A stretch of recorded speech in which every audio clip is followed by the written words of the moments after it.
Hi hello అండి, అందరూ ఎలా ఉన్నారు? వెల్కమ్ టు మై ఛానల్ శివోహం. శివుడి కోసం ఒక చిన్న కథ చెప్తాను, ప్లీజ్ స్కిప్ చేయకండి. చివరి వరకు చూసి ఎలా ఉందో లైక్ చేసి కామెంట్ పెట్టండి.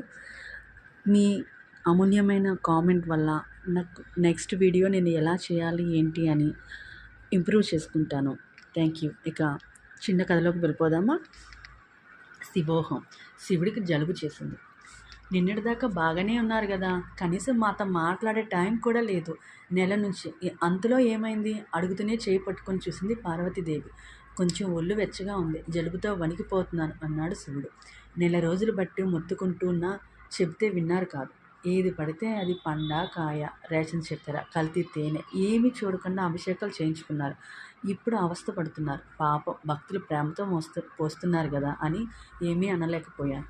భక్తులు ప్రేమతో కాదండి, టీవీ ఛానల్స్లో ఏది చెప్తే అది పోస్తున్నారు. వింటుంటే నాకే భయం వేస్తుంది. పండుగకి ఒక్కొక్క పండుగకి ఒక బెనిఫిట్ ఇస్తారంటగా మీరు, నవ్వుతూ అంది అమ్మవారు. నేను ఎప్పుడూ ఆ మాట చెప్పలేదు. భక్తితో నన్ను తలుచుకుంటే చాలు. ఈ స్కీములన్నీ నావి కాదు. అప్పటికి చాగంటి వారి చేత, గరికిపాటి వారి చేత చెప్పిస్తూనే ఉన్నా, ఎవ్వరూ వినిపించుకోవట్లేదు. కనీసం కన్నెర చేయొచ్చు కదా అండి. ఆ పని కూడా చేశా. కళ్ళలోకి పోయి ఇంకాస్త మండుతున్నాయి.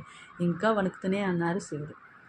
సర్లేండి, ఈ కషాయం తాగండి అని ఇచ్చింది పార్వతీదేవి. ఇదంతా చూస్తున్న నారదుల వారు వెళ్ళి వైకుంఠంలో ఇలా చెప్పారు. వెంటనే టీవీ ఆన్ చేసి అమ్మవారికి షాక్ తగిలింది.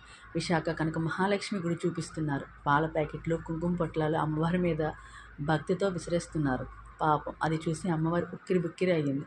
అసలే చలికాలం, అది చూసి విష్ణువు పక్కపక్క నవ్వసాగారు.